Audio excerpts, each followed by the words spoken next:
Have you ever felt like you're living a life that isn't actually yours? The reason why this matters is because the longer you keep performing for other people, the more you lose track of who you actually are. You've felt this before. You're saying the right things, doing what's expected, hitting every mark, but something feels off. And here's the truth. That feeling isn't random. It's the result of patterns you've been running for years without realizing it. And in this video, I'm going to show you how to break those patterns, take control back, and start building a life that's actually directed by you. Next up, we need to talk about awareness, because the reason why most people stay stuck isn't lack of ability, it's lack of awareness. And the longer you avoid this, the longer you stay disconnected from yourself. Now, the question you're probably thinking is this: why is it so hard to just sit with yourself? Because most people are constantly distracting themselves. Work, scrolling, noise. Not because they're busy, but because they're avoiding the one thing they don't want to face: themselves. All kinds of nonsense without knowing the ABC of who you are. It should be very painful, isn't it? That pain has not yet touched you. You're mouthing questions.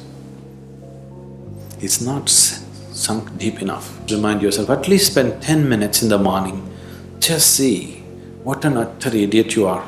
You don't know anything about yourself, but you're busy with all kinds of nonsense in your life. Every day, just 10 minutes, remind yourself as intensely as possible your ignorance of yourself. Then slowly the pain will sink. When it becomes so painful that you can't bear it, knowing will not be far away. It's one moment. So here's the tool, the 10-minute habit. Every morning, before anything else, you sit in silence. No phone, no music, no distractions. The reason why this works is because once you do this, this is how it works. You stop running, and you finally hear what's been there the whole time. And if I were you, the thing on my mind right now is this: what happens when I actually sit in that silence? Now, here's what nobody talks about. Even when you become aware, you still don't see clearly because you're too close to your own identity. So now the question becomes, how do you actually see yourself objectively? You use what's called the stranger protocol. Yourself like you're watching a stranger, but you have to adopt a position. It's a position of radical humility, I would say. Humility in two senses. So one sense would be the humility of recognizing your ignorance. So you have to understand that you don't know who you are. And that's not easy to understand because you think you know, but then you remember you can't control yourself very well. You're not very disciplined. You're full of flaws. Maybe you don't know yourself as well as you think, but it's hard to get low enough to understand how deeply it is the case that you are ignorant about who you are. Now, there's an upside to that too, which also is that you're also ignorant about who you could be. And so the discovery of that, is some reward for the horror of determining who you actually are. And then I would say, well, then you watch yourself. You watch yourself like you're watching a stranger. You watch what… You step back and observe yourself like you're watching a character. The reason why this works is because once you do this, this is how it works. You detach from your emotions and start noticing your patterns. What do you say under pressure? How do you react when things don't go your way? Are your actions making you stronger or just reinforcing the same loop? But here's the thing. Most people stop here. They see the problem, but they don't change it because they've built a version of themselves designed to avoid conflict. Now, the question you're probably thinking is this: what does that actually look like? It's the low-maintenance trap. You agree when you shouldn't. You stay quiet when you should speak. You shrink yourself to keep the peace. The reason why this is dangerous is because once you do this, this is how it works.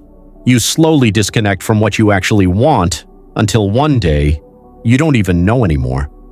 So now we need something practical, because awareness without action doesn't change anything.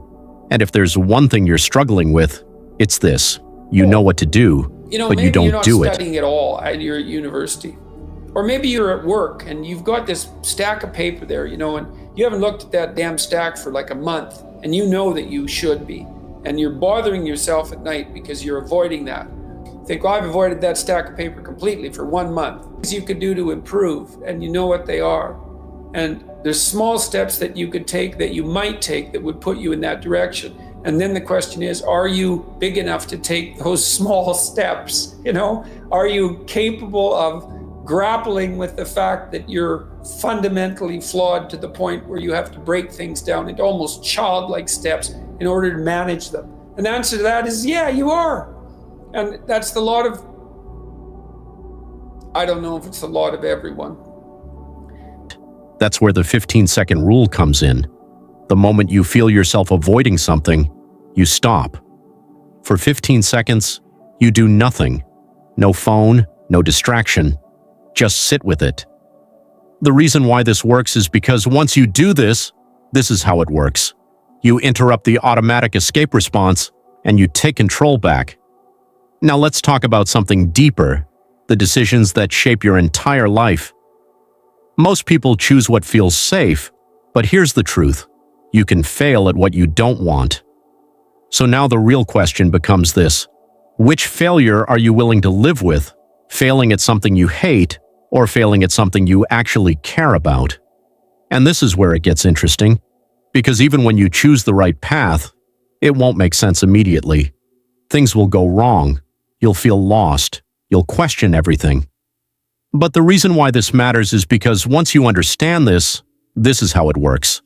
You stop expecting clarity in the moment, and you start trusting that the dots will connect later. Now, here's what nobody talks about. Success isn't about being seen, it's about contribution. The moment you shift from chasing attention to creating impact, everything changes. And if there's one thing you're worried about, it's this: will this actually work for me? The answer is simple. It works when you stop performing and start showing up with intention. Now let's bring this together. You are not a guest here. The reason why this matters is because once you understand this, this is how it works. You stop observing your life and start shaping it. You're not here by accident, and the longer you act like you are, the longer you stay stuck. So now the only question that matters is this: what is your next step? Not 5 things, not 10 things, just one. Pick one idea from this video and start tomorrow.